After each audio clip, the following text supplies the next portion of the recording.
আমরা এখন পেয়ে গেছি অঙ্গন বেলঘরিয়ার পরিচালক অভিষেক গুপ্তকে।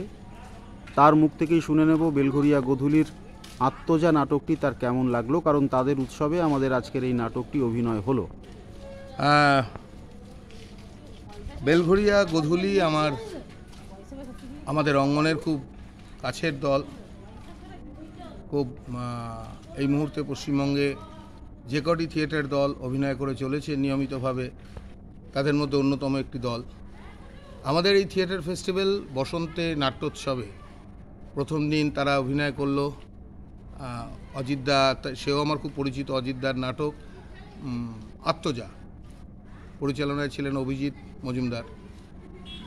নাটকটি এই মুহূর্তে আমার মনে হয়েছে একটি প্রাসঙ্গিক নাটক। ধর্ম বর্ণ নির্বিশেষে মানুষই শেষ কথা, মানবিকতাই শেষ কথা। যেখানে হিন্দু, মুসলিম, শিখ, খ্রিস্টান কিচ্ছু আসে যায় না। এই নাটকটা একটা অভিনব বার্তা দিয়েছে। এর গল্প বলতে গেলে নাটক দেখার উৎসাহটা হারিয়ে যায়। আমার অনুরোধ পশ্চিমবঙ্গের বিভিন্ন থিয়েটার প্রেমী মানুষের কাছে, আত্মজা দেখুন।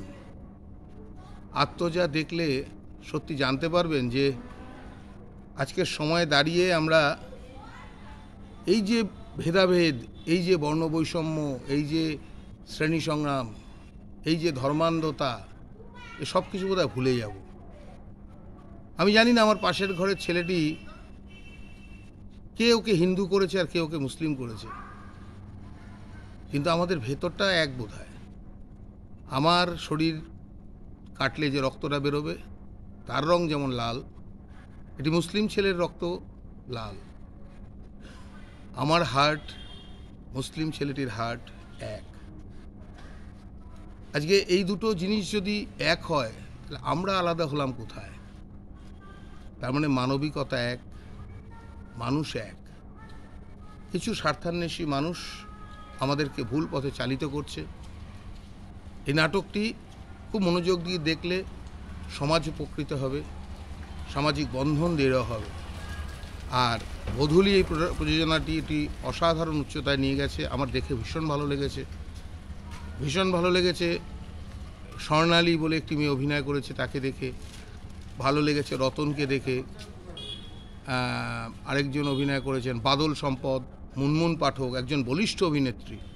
বাংলা থিয়েটারে মুনমুন পাঠকের মতো অভিনেত্রী পাওয়া খুব দুষ্কর।